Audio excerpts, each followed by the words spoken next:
Hey guys, Jeff Scheetz here. I want to talk about something that we're all interested in, which is getting better on guitar. Now, maybe this is finally the year you've decided you're going to get serious and you're going to buckle down and practice and really get better. Or maybe you're doing a workshop or a boot camp and you want to really maximize your improvement over the next couple months.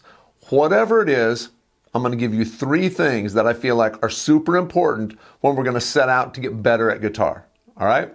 Number 1. Now this thing, I know it gets a little bit overused, feels a little cliche, but it is so true, which is you need to have specific goals for your guitar playing, right? Specific goals that really can outline not only what you're shooting for, but help you figure out what you're going to need to do to get there.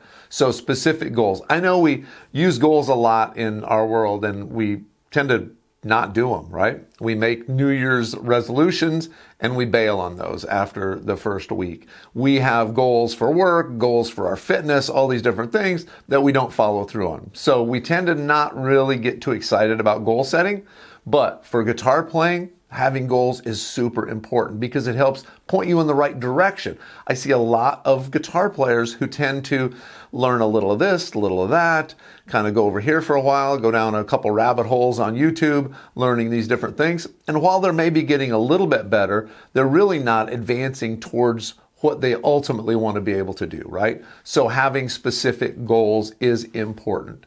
Now you can have different goals depending upon what level you're at, right? If you're a novice, beginner just starting out, maybe your goal is to just be able to play some songs sitting around the campfire.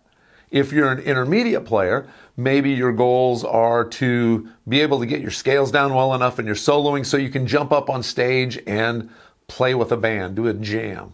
You know, if you're an advanced player, maybe you want to move to Nashville and be a session ace or get a touring gig, right? So wherever you're at, having specific goals is important.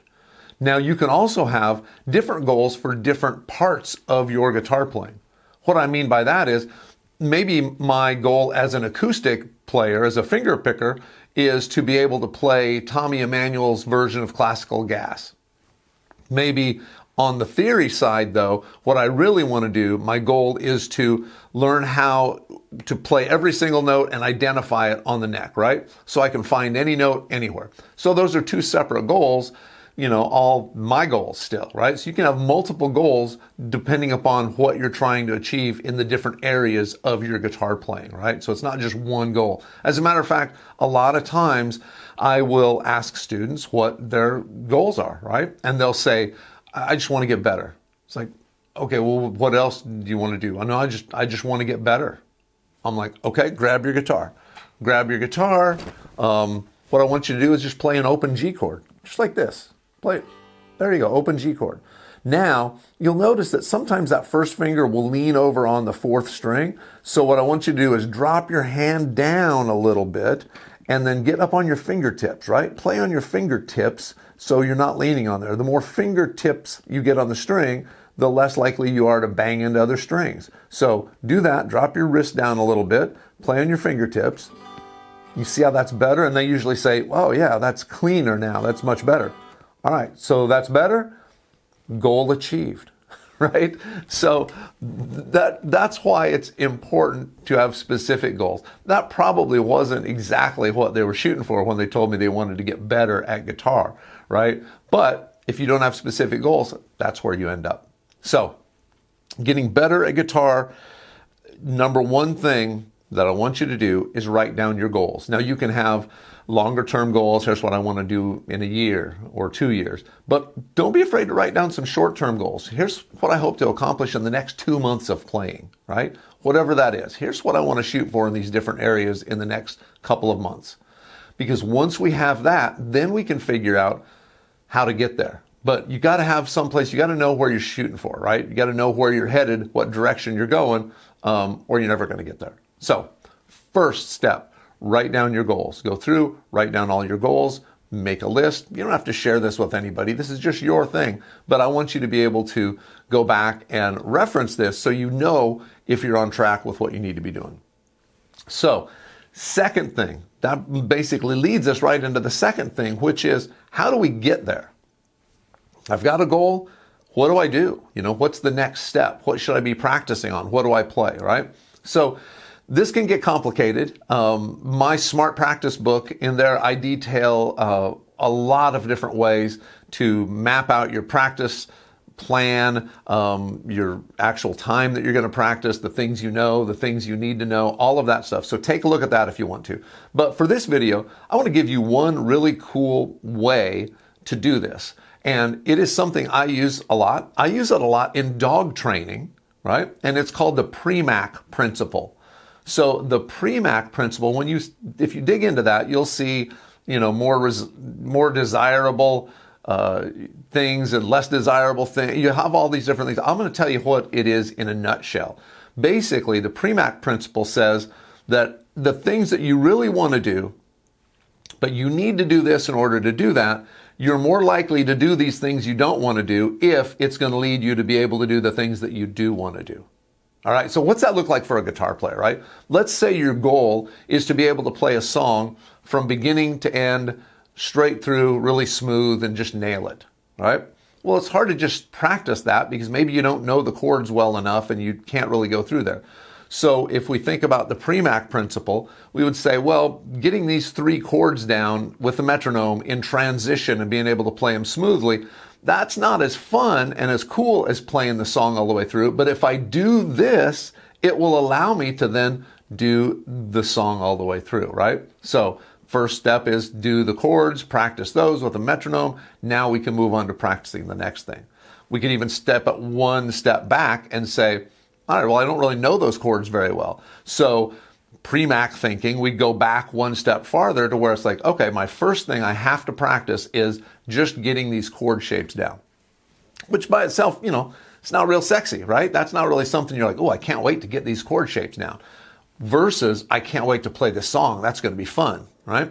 But if you get the chord shapes down, that's going to allow you to then work on the transition between chords with a metronome, which is going to allow you to then play the song all the way through and nail it. So that's a way to sort of, unpack from the top level goal what you need to do to get there. Because a lot of times I find that students are, in a situation where they're not really sure what they need to be practicing on. So if you think about it this way, just go backwards.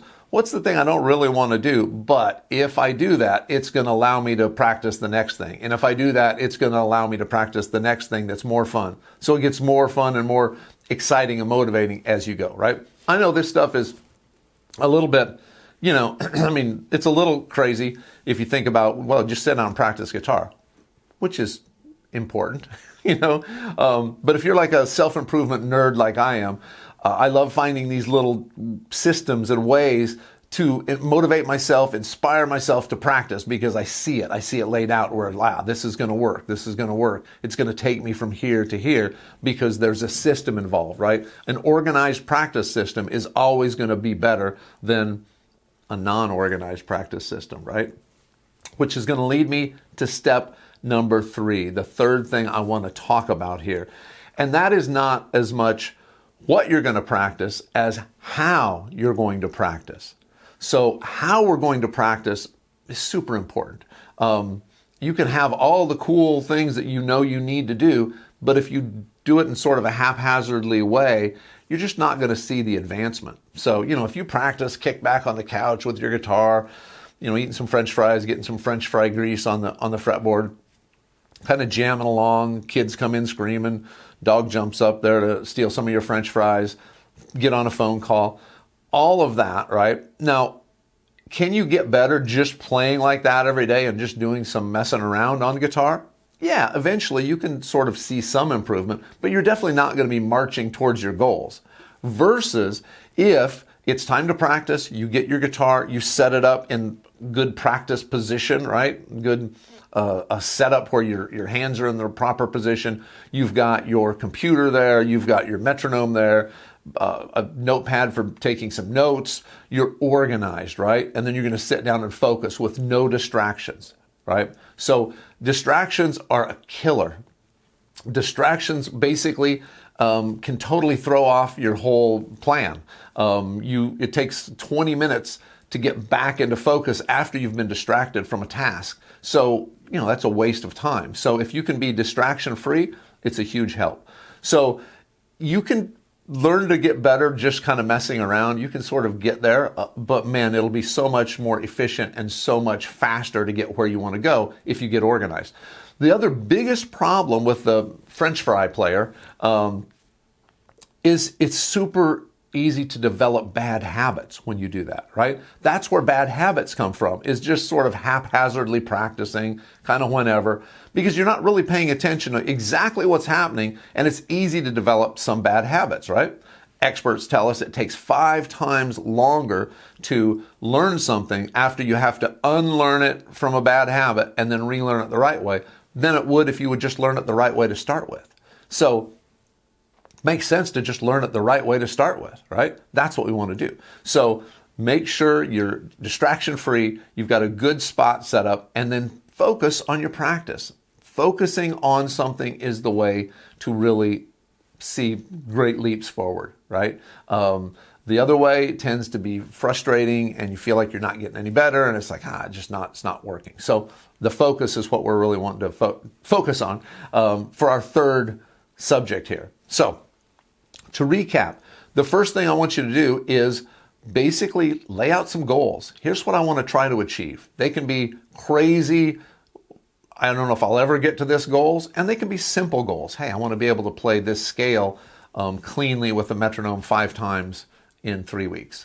Great. But write them down. Put some goals together. Second thing is work on this Premack principle of basically, the stuff you don't really want to practice that, because it will allow you to practice and play the stuff that you really want to do, right? So sort of incorporate that thinking.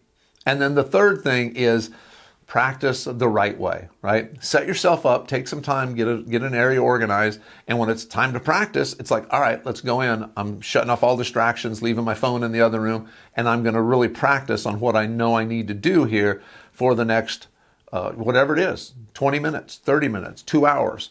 If you do that for 30 minutes, that's probably worth about 2.5 hours of laying on the couch and playing. Plus, you won't be developing bad habits and you'll see yourself moving towards your goals. So if you do these 3 things coming up, I guarantee you will see major improvements in your playing and you will be a better guitarist in the best sense of that phrase.